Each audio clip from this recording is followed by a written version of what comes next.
Thank you, Tim. And I'd just like to, I'm really impressed with the attendance here this morning. I understand that there are some members here, or some individuals here who've actually paid a tuition to attend, and I think that's just fabulous. They're individuals who may not be members yet. So, but I'd like to send greetings from someone that you know, and that's our new NIDCR director, Dr. Martha Summerman, who is just having a great time as director of NIDCR. She sends her greetings, along with Pamela McGinnis, who is the director of our Division of Extramural Research, Jane Atkinson, who is the director of the Center for Clinical Research, my immediate supervisor. And then I'd also like to introduce a colleague, have her stand up. That's Dr. Dina Fisher. She and I will be working together on the National Dental Practice-Based Research Network, and we're just delighted to have Dina. She comes with so much talent, energy, and enthusiasm, so it's fabulous. So I also want to take a moment to congratulate all of you on the tremendous work that you've done over the last 7 years, and I think it would be appropriate to give yourselves a big hand. So let's go ahead and do that.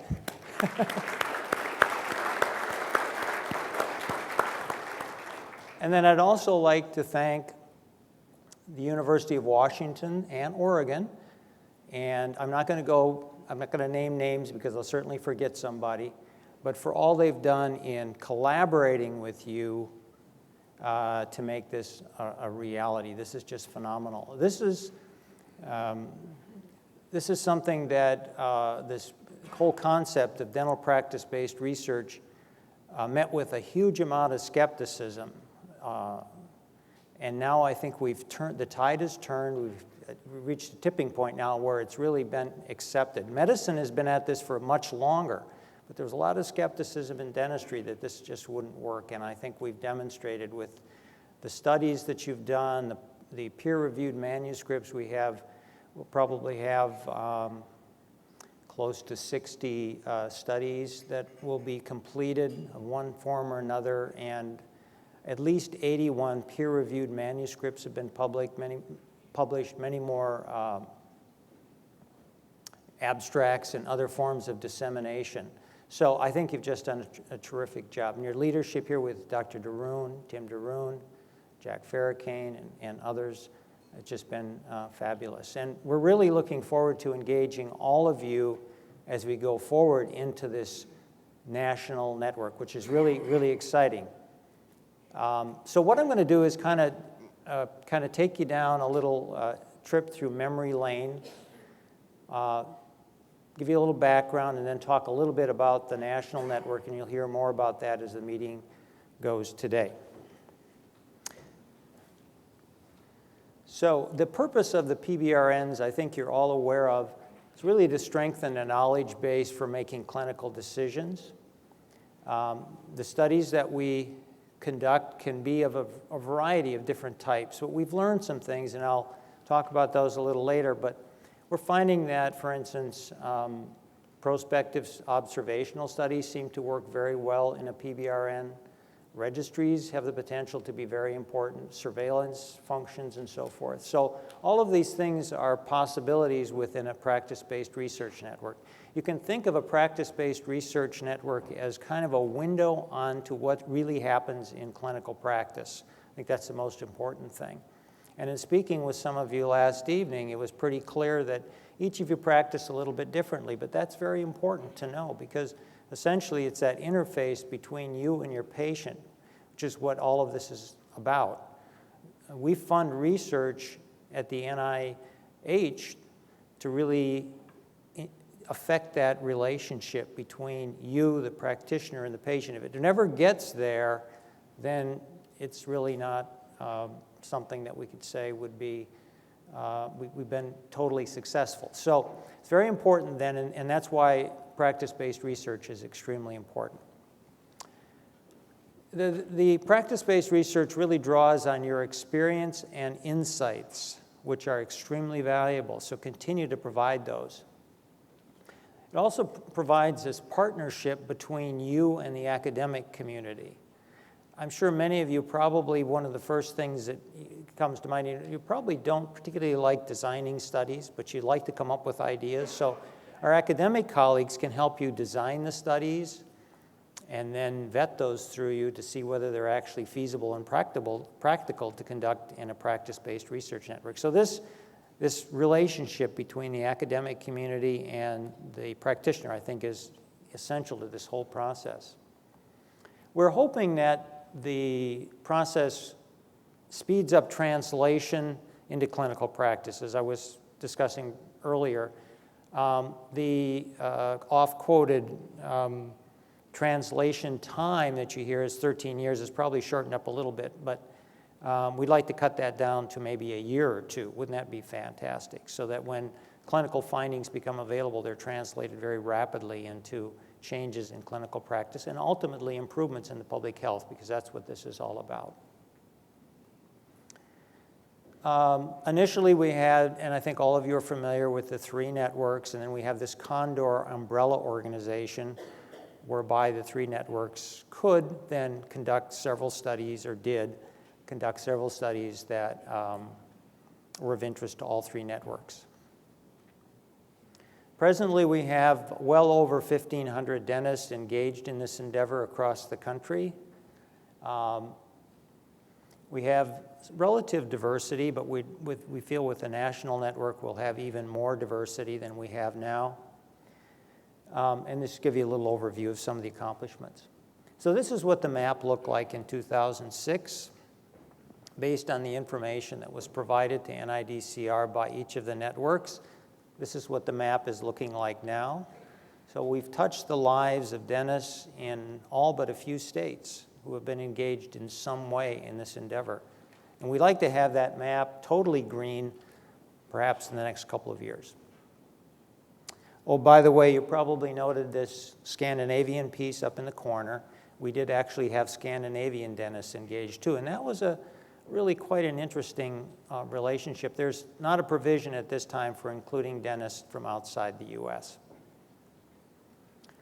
So Tim has gone over the portfolio of studies that you've accomplished, so I'm not going to spend a lot of time on this. DPBRN, University of Alabama, also conducted a suite of studies involving the treatment of early carious lesions, reasons for repairing restorations, patient satisfaction with restorations, tobacco cessation studies, blood glucose testing in dental offices, and perioperative endodontic pain. Pearl Network, it's NYU, they were looking at advanced dental caries and whether or not you have to remove all of the dental caries from a lesion. Endodontic treatment outcomes, implant outcomes, sensitivity after composite placement, medication prescribing practices of dentists. This is really a hot topic right now because there's a lot of concern about overprescribing of certain opioid analgesics. And so they looked at that issue, and I think there's potential to even look at that a little more closely as we go forward. And then they actually had, much to my satisfaction, they had one study that looked at periodontal disease. Since I'm a periodontist, I thought, gee, we need to get one perio study in here. So, but I'm sure we'll have more as we go forward. And then we did some studies collaboratively under this Condor umbrella. The O&J study, which proved to be very challenging. TMJD survey, and then the PERG study. So we've learned some things over the years. We like to look at ourselves as a learning organization. And so we've learned some things. First of all, number one, and probably foremost, is that practitioners are a perishable resource, particularly in terms of a network, and they require nurturing and cultivation. And so part of what we're doing today is nurturing and cultivating. And it goes without saying that if you don't have your staffs on board, that it's very unlikely that you'll be participating very actively in practice-based research. So go back home and thank your dental staffs if they're not here in the group today. We also know that there's just a very distinct minority of individuals who actually want to become involved in this endeavor. So you can consider yourself to be a very special subset of dentistry. We also know that certainly we need this academic affiliation, and we also need an affiliation with professional organizations such as the American Dental Association and so forth, and other professional organizations who seem to have an interest in this.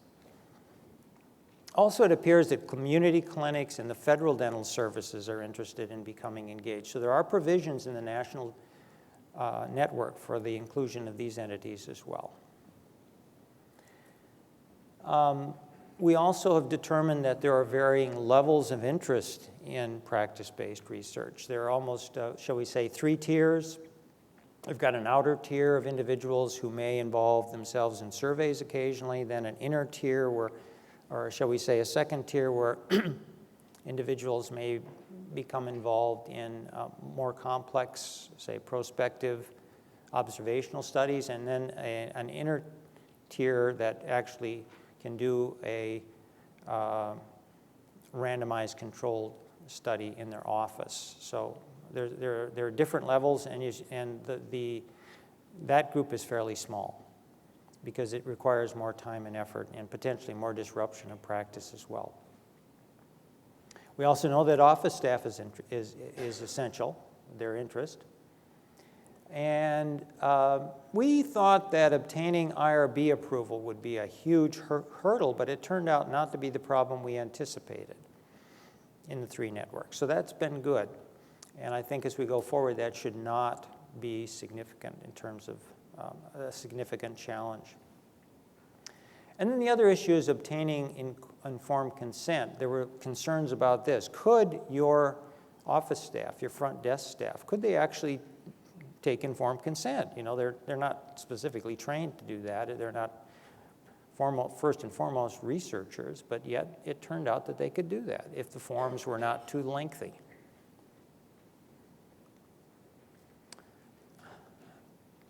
Recruitment to studies is not always predictable.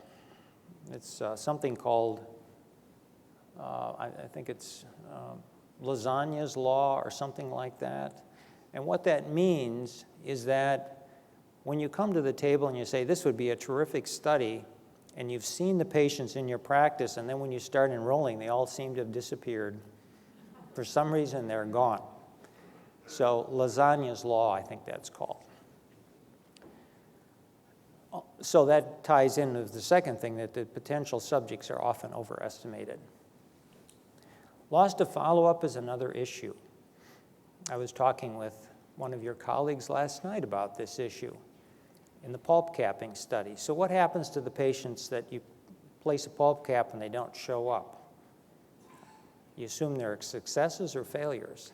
You know, that has an impact on the outcome of the study, and Dr. Hilton will be talking about that a little later as well. We're looking at some solutions to that. And then what we learned is that when we had multiple networks, data collection was somewhat challenging. So what does the future bring? Well, we are envisioning this national network with regional nodes because we've heard from you and you've said you need a regional affiliation of some sort. So we're keeping that in place. As I said, it promises to be more diverse, broader in scope. We include dentists from community clinics, from the federal services, from even greater geographic distribution. And again, the goals are pretty much the same. So this is a map of what this network will look like. So you see those are the nodes. We have Portland, Minneapolis, San Antonio. Birmingham is the hub at the UAB, Gainesville, Florida, and Rochester, New York. And if you actually want, this map is interactive, so if you choose to go, we'd encourage you to go to the NIDCR website. The URL is on the top, and I'm sure all of you can remember that. But it should be in your slides. Check it out. This is an interactive map. So if you click on each of those nodes or any particular node, for instance, if you click on the Portland node, you'll see a contact there if you want to sign up for that region. So it makes it fairly easy to get the information and sign up. And Dr. Gilbert, who's here with us today, who will be the director of the national network, will have more details on that. But I think it's a kind of a neat interactive map that we've got on the NIDCR website. It gives you an opportunity to find out more. So in summary then, the National Dental PBRN is going to conduct research in the real world of dental practice. It draws on your experience and insights, so you're absolutely essential. And it really has the potential then to change the way you practice and ultimately to improve the health of our patients. But the success of this whole endeavor is based on your participation. We can't do it without you. Okay, that's all I have. Thank you very much for your attention.